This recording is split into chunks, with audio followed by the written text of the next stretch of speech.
अरे तू पागल भइल बड़ू। आजकल देखा तारू महंगाई कितना बा। अरे जाए तो हटा। मान जाना। अरे रुको जनी रहिया तू जाए द विदेशवा भेजम पैसा तो करी है ऐसावा।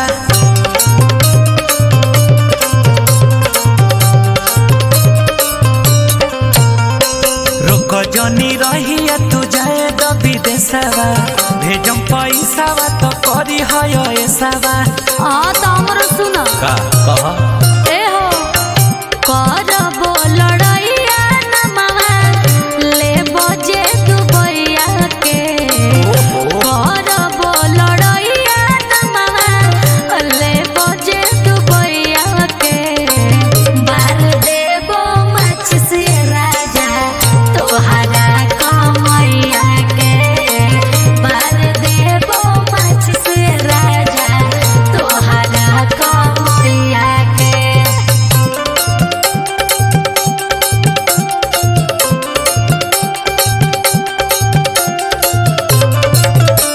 Music by Tinku Tufan.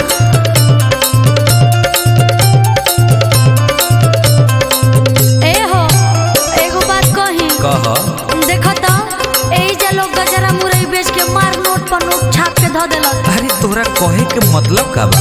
सुनो पैसा या रुपया के बाटे नहीं भूख एही जे कमाई सैया मिले सारा सुख।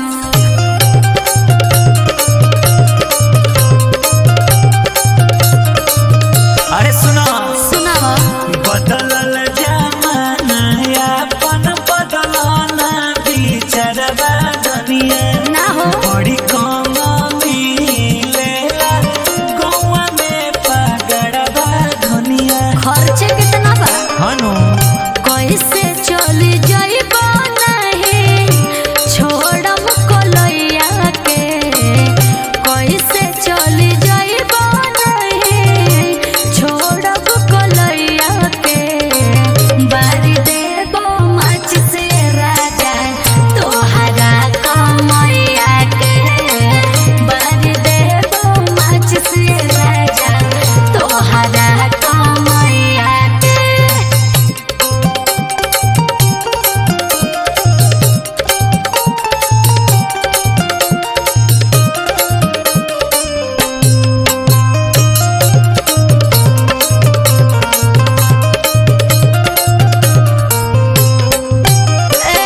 जी जनी कर प्रिया मन हमर बात कहे न बुझत रह हमारो हालात।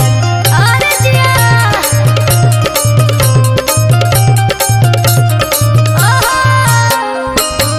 हर घड़ी हमारा साथ काहे ऐसे करेलू का कहनी जब कहीं जाए नी तो जकरे पलड़ेलू हो। अरे तो भी खियावा मन जाना चंदन रोजे पड़े तोहरा पैया के मन जाना चंदन टिंको पड़े तोहरा पैया के बार देबो बुझला नु तोहरा कमैया के बार देबो मछ से राजा तोहरा कमैया के। इनकरा खाली मुजोर मरद देखबे नहीं कनी कहू पक खराब करके धैर्य रहना खाली बार बार खाली जब हाँ दे हम कमाएम न तो खैबू का घेवड़ा। हम घेवड़वे खा ले लेकिन जाके नहीं थे।